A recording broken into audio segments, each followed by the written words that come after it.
नांदेडची जीवनवाहिनी असणाऱ्या गोदावरी नदी घाटावर अनेक धार्मिक स्थळं आहेत. जगप्रसिद्ध गुरुद्वारा देखील गोदावरी नदीच्या घाटावर आहे. पवित्र समजल्या जाणाऱ्या या गोदावरी नदीला जलपर्णीने विळखा घातला आहे.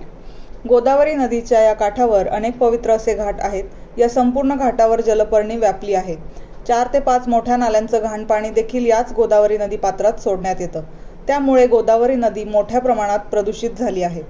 गोदावरी नदीचा प्रदूषण रोखण्यासाठी महानगरपालिका यावर लाखो रुपयांचा खर्च करते. परंतु गोदावरी नदीचे प्रदूषण रोखण्यास महापालिकेला अपयश आल्याचे दिसून येत आहे.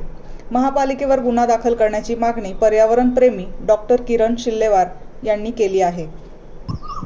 सर, दक्षिण भारताची काशी म्हणून ओळख असणाऱ्या गोदावरी नदीसाठी नदीला जलपर्णीने विळखा घातला आहे. वेळोवेळी तुम्ही आवाज उठवला, नेमका काय पत्रव्यवहार केला महानगरपालिकेसोबत किंवा इतर अधिकाऱ्यांसोबत किंवा राजकीय नेत्यांसोबत, काय सांगाल? आतापर्यंत याच्यावर कारवाई झाली का? कारण नदीचं प्रदूषण मोठ्या प्रमाणात होतं. दरवर्षीप्रमाणे जसं प्रथा असते त्या प्रथेप्रमाणे ही जलपर्णिका येथे महानगरपालिकेची कुठलीच स्वच्छता नाही आहे. दरवर्षी मराठवाडा मुक्ती संग्रामाच्या वेळेस सुद्धा काही फंड्स रिलीज झाले होते.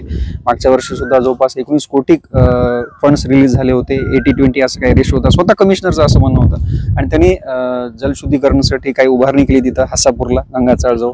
आता काय केलं त्यांचं त्यांनाच माहीत. कारण एवढी घाण नदी मला वाटत नाही कुठलं महाराष्ट्रामध्ये किंवा इंडियामध्ये असं असेल भारतामध्ये. कारण 1.5 किलोमीटर जवळपास हा जलपर्णिका, ज्याला इकॉर्निया क्रॉसिफिक आपण इंग्लिशमध्ये म्हणतो, त्याच्यामुळे एक तर जलचर प्राणीवर परिणाम होते. नदी अति प्रदूषित होत आहे. आणि जर तुम्ही समोर पाहिलं तर गुरुद्वारा आहे. आज देश विदेशातून लोक भाविक इथे दर्शनासाठी येते. काय मेसेज जाईल?